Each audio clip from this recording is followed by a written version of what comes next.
Dear Shastriji, you are the reason I love India. You were born on 2nd October 1904, exactly 35 years after Gandhiji. And you didn't just follow his birthday, you followed his principles as well. You were short, you were just 5 feet tall. But you were not short-sighted. You saw that a name is just a tag that traces your caste, and castes lead to discrimination. India as a country had bigger problems to worry about. That's why you dropped your last name. You were just Lal Bahadur. The Shastri came later. Shastri means scholar. With a degree from Kashi in ethics and philosophy, you were a scholar, but not just on paper. When you were the transport minister in UP, you started employing more women in the industry. You said, why can't women be conductors? Shastri ji, aapke jaisa koi nahi. You were a man with power who never abused his power. When your son used the government car for his own personal purpose, you actually calculated the fare and paid it from your own pocket. I mean, why? Who was looking over you? Who was there to question you? Who would have said that you were wrong? But you knew that you were wrong. You questioned yourself and your ethics were always looking over you. Shastri ji, aapke jaisa koi nahi. In 1964, you became the second Prime Minister of India when we needed you the most. In 1965, we were at war against Pakistan. When they attacked, you realized that this is no time to talk. Their mighty weapons will be met with mightier men. You kept the Gandhi inside you aside. You did what was necessary.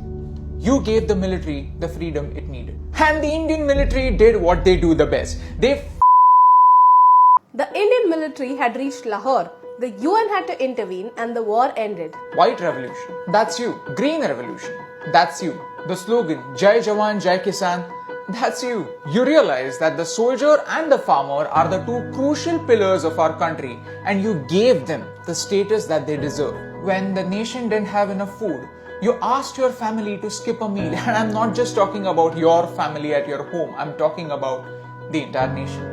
And more importantly, people listened. They actually skipped one meal every week because we were at war. People who could afford food chose to let go of it.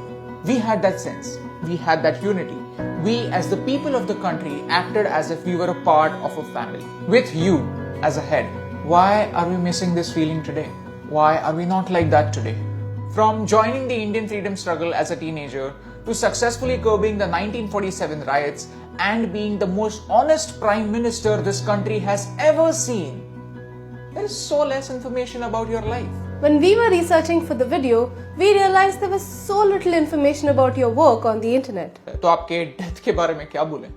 You served as the Prime Minister of India for less than 2 years before you died a very suspicious death, just one day after signing the peace treaty with Pakistan. Only if we had you for longer, the Indian economy would be stronger. You wanted to open our economy 30 years before it actually did. We would have been 30 years ahead in terms of money and ages ahead in terms of unity. Only if you had lived for longer. It makes me think, why do our history books talk 3 times about Indian freedom struggle, 2 times about Mughal invaders, but not even once about how the nation was built by people like you?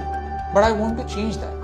I want to send a message out there in the world that a nice guy can climb a ladder even if it is surrounded by so many snakes.